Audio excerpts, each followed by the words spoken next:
Parler français aussi? Non.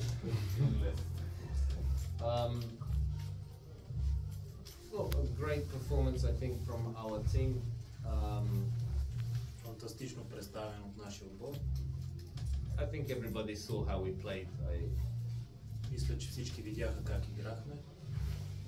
I don't want to speak in too many superlatives and to be too self-complimentary. Не искам да говоря с твърде много суперлативи и да си давам твърде много комплименти.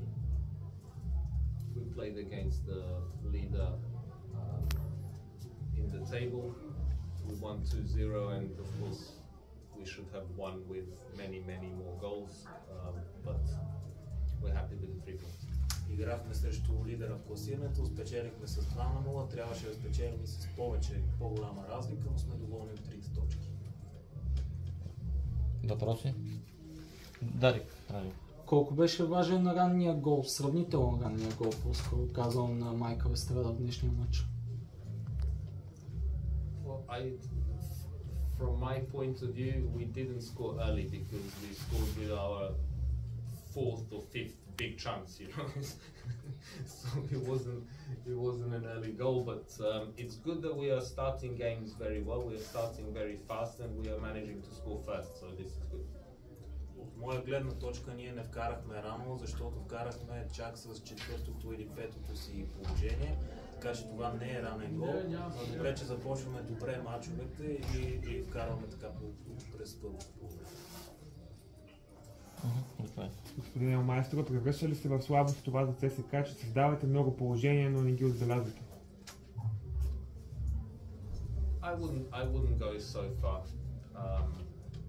It's always positive when especially when the strikers are creating chances.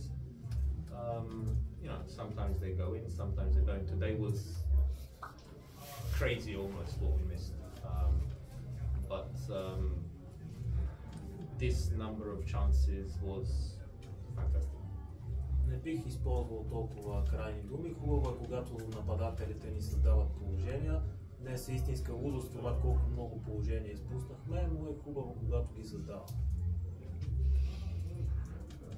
Днес двама футболисти на ЦСКА напуснаха с проблеми. Карасо беше изнесен на носилка, след това Майкъл Естрада, като излизаше, беше подпомаган от медицинските лица. Имате ли представа какво е тяхното състояние?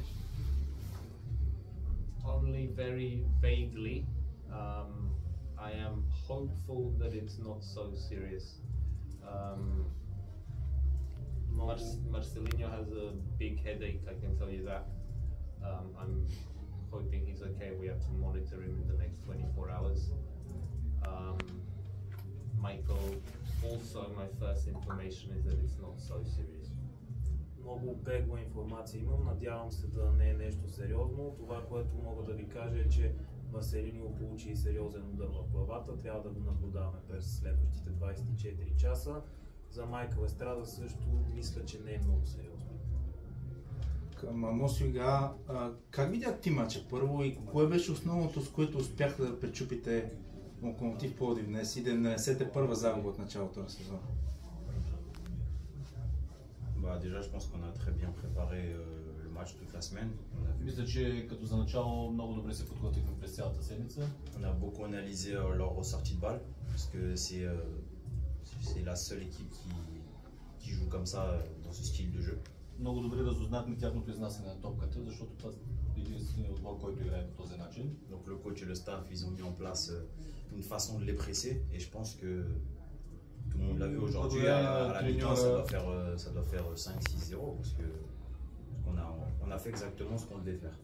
Благодарение на треньора и неговия щаб, ние наложихме тази преса, тренирахме я и мисля, че трябваше 5-0 да бъде на полувремето, благодарение на тази наша игра с преса.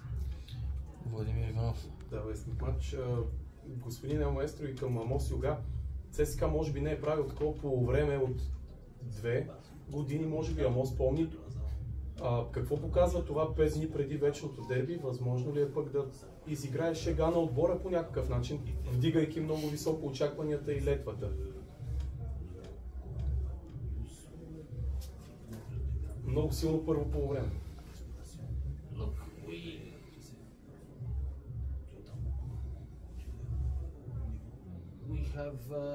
we have developed and are still developing I think a unique style of play for Bulgaria. Of course, we are happy that it's working and bringing results. Ние развиваме